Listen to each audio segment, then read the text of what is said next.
Olá! Hoje a gente vai mergulhar na história incrível das máquinas térmicas, a força que, literalmente, move o nosso mundo. É só parar para pensar, do motor do carro até as usinas de energia, a influência delas é absurda e moldou a sociedade que a gente conhece hoje. E olha, tudo começa com uma pergunta que parece simples, mas que mudou tudo. Pensa comigo, será que dá para fazer alguma coisa se mover usando só calor? Sabe, o calor do fogo, do sol? A resposta para essa pergunta, bom, ela deu início a uma revolução. E no fundo, é exatamente isso que uma máquina térmica faz.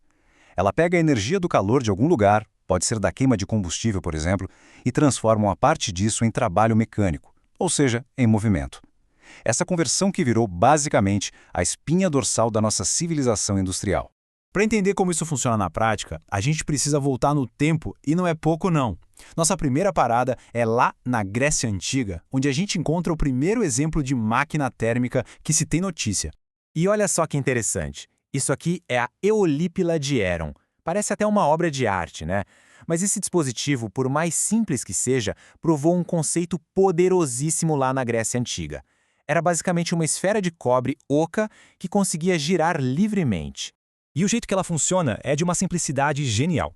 A água lá dentro ferve, o vapor começa a criar pressão, e aí esse vapor escapa com tudo por esses dois bicos curvados. O resultado? A esfera é forçada a girar, e bem rápido. Resumindo, calor se transformando em rotação. Simples, mas absolutamente genial. Foi a primeira prova de que sim, calor pode gerar movimento. Só que tem um detalhe.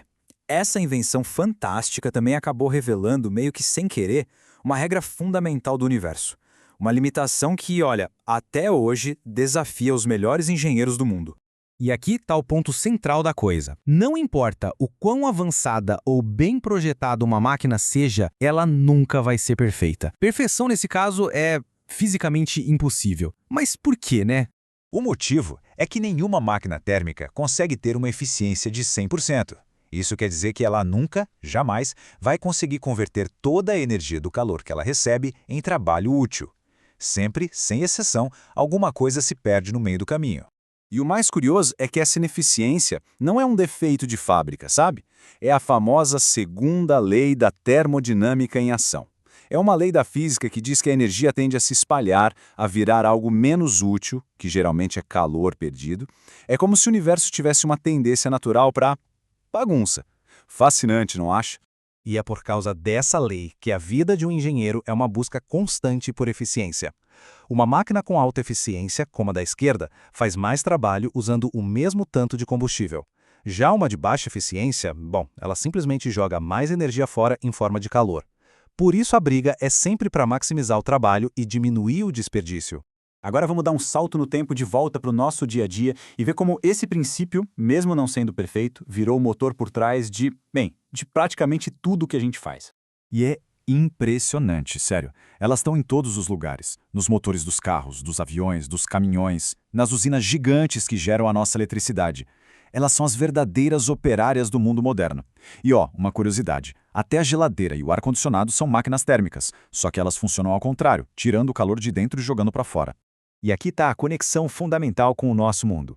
A imensa maioria dessas máquinas todas tira seu calor da queima de combustíveis fósseis, gasolina, diesel, querosene. É por isso que essa tecnologia é, sem dúvida, o coração do consumo de energia da nossa sociedade. E essa dependência total nos leva direto para o grande dilema de hoje, para o legado de dois gumes da máquina térmica. Uma herança de um progresso incrível, claro, mas também de consequências bem sérias. E os números aqui deixam o cenário bem claro. A gente ouve muito sobre o desmatamento e, com razão, ele é um problema grave, responde aí por uns 12 a 14% das emissões. Mas olha só o tamanho da barra dos combustíveis fósseis usados para alimentar nossas máquinas, cerca de 70%. É um impacto gigantesco. Na hora de buscar soluções para esse problema, tem uma citação de Confúcio, que parece que foi feita para esse momento. Antes de sair correndo atrás de respostas, a gente precisa primeiro entender a fundo a complexidade das perguntas que esse desafio coloca na nossa frente. E no fim, a gente fica com essa pergunta gigante, né? Uma pergunta que não é só de engenharia, é para toda a sociedade. Se a nossa civilização inteira depende dessas máquinas para funcionar, como é que a gente equilibra o progresso que elas trazem com a poluição que elas geram? Essa, sem a menor dúvida, é a pergunta que vai definir o nosso futuro.